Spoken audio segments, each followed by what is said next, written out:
Kalau kita membaca di dalam Asbabun Nuzul, cerita yang berkaitan dengan surat Al-Muzammil, maka surat ini turun ketika Nabi dalam keadaan sedih. Waktu itu Nabi sedang berdakwah di antara keluarga besar beliau dan beberapa sahabat, beberapa paman-paman dan keluarga besar Nabi SAW.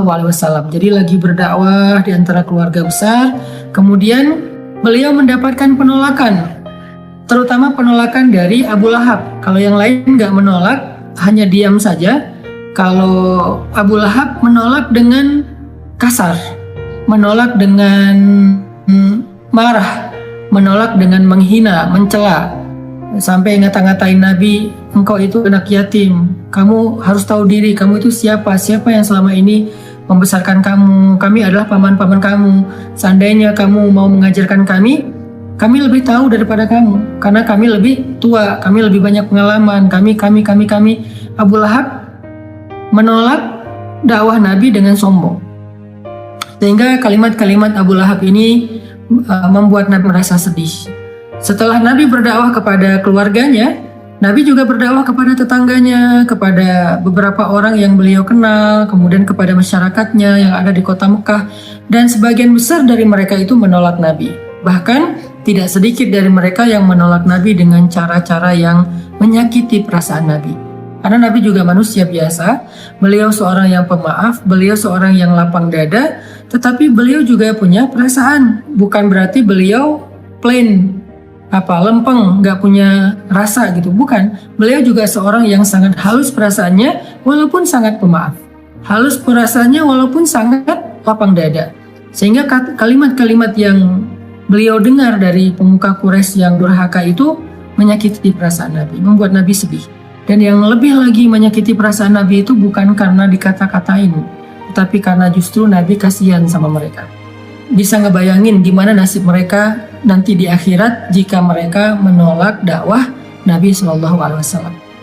Sehingga dalam keadaan yang seharian Nabi lelah berdakwah, keliling ke sana kemari ditolak, ketuk pintu rumah nggak dibukain, datang ke sebuah tempat yang kerumunan orang diusir, Nabi diperlakukan seperti orang yang hina, seperti orang gila, semua menjauh dari Nabi. Sehingga Nabi pulang ke rumah di malam hari setelah seharian capek, dalam keadaan berkeringat, dalam keadaan kotor karena dilempari. Nabi pulang ke rumah. Untungnya Nabi memiliki seorang istri yang sangat pengertian, sangat bijak, solehah, yaitu Sayyidah Khadijah.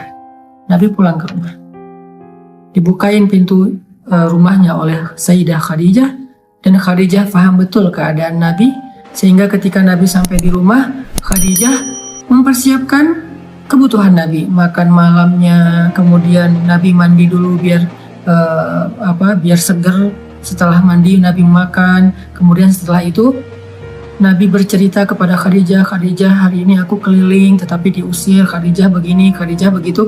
Nabi curhat kepada Khadijah. Khadijah itu tahu betul keluh kesah Nabi dalam perjalanan, dalam perjuangan dakwah yang luar biasa. Khadijah tahu betul perjuangan yang gak mudah, dan Khadijah mencoba untuk menghibur Nabi semampu Khadijah. Jangan sedih wahai kekasih Allah, sesungguhnya Allah gak akan mengecewakan engkau. Dan seterusnya. Sambil Nabi istirahat, maka Nabi curhat kepada Khadijah.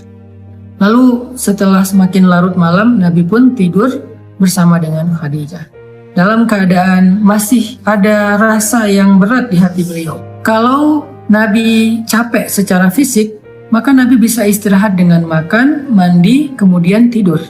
Itu cara istirahat dari lelah fisik. Tetapi ternyata Nabi waktu itu bukan hanya lelah fisiknya, yang lebih berat lagi adalah Nabi lelah batinnya. Ini buat kita semuanya, semua kita pasti merasakan lelah batin. Kalau lelah fisik, kita tahu obatnya. Ketika kita lelah secara fisik, kita bisa istirahat dengan duduk, kita bisa istirahat dengan goler-goler, berbaring, kita bisa istirahat dengan tidur lelap, kita bisa istirahat dengan santai-santai, kita bisa istirahat dengan makan dan minum, ngopi, ngeteh, minum jus, makan buah.